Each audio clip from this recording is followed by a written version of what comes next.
Hey y'all, it's Julie Villia with Caring Transitions in Winston-Salem, and yep, I'm still got my pink sunglasses on. You see this vase right here? Most people don't stop when they see it. They walk right past it. Some pick it up and turn it over and say, pretty. But what is it? And that question alone tells you everything about how stuff works. Because this isn't just a vase. This is a celery vase. Yes, celery. Today, celery is something you grab at the grocery store without thinking twice. It lives in the crisper drawer. It's an afterthought. Sometimes it goes bad before you even use it, like mine does. But in the mid to late 1800s, celery was a luxury item.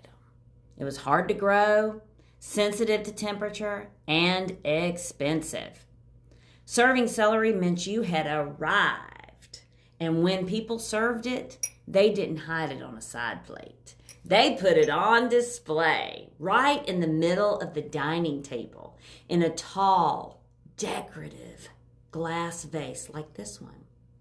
Not flowers, not candles, celery. These vases were often made of cut glass or milk glass and were meant to be seen. They were conversation pieces. They were sometimes given as wedding gifts, engraved with names or dates, and proudly passed down. They said, we have good taste. They said, we know how to entertain. They said, we can afford celery. And here's the part we forget when we look at objects like this today. At the time, this vase wasn't quirky. It wasn't confusing. It wasn't sentimental. It was useful. Fast forward 100 plus years. Celery is cheap and everywhere. And this vase, it shows up in estates, on shelves, in boxes where families say things. I don't know what this is, but Mom loved it. Grandma said it was special. It's been in the family forever. And suddenly people feel stuck. Because the function is gone, but the emotion remains. This is where downsizing and right-sizing get hard.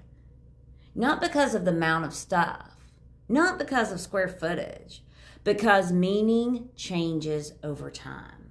And nobody tells us how to deal with that. This vase once represented hospitality, status, and pride. Now it represents memory, traditions, and sometimes guilt. Families aren't torn between I don't want this but I don't want to disrespect the story. Here's the truth I see every single day. Stuff doesn't lose meaning. It just outlives its original purpose. And when that happens, we have to decide what we're really holding on to. Is it the object or is it the story? Because value isn't fixed. It's contextual. What mattered then doesn't always matter now. And that doesn't mean anyone was wrong. It just means time moved on. This celery vase doesn't need to hold celery anymore. It doesn't need to even need to stay in the family. But its story is worth noticing. Because it reminds us that things we cling to today may confuse someone tomorrow. And that's okay. Our job isn't to preserve everything.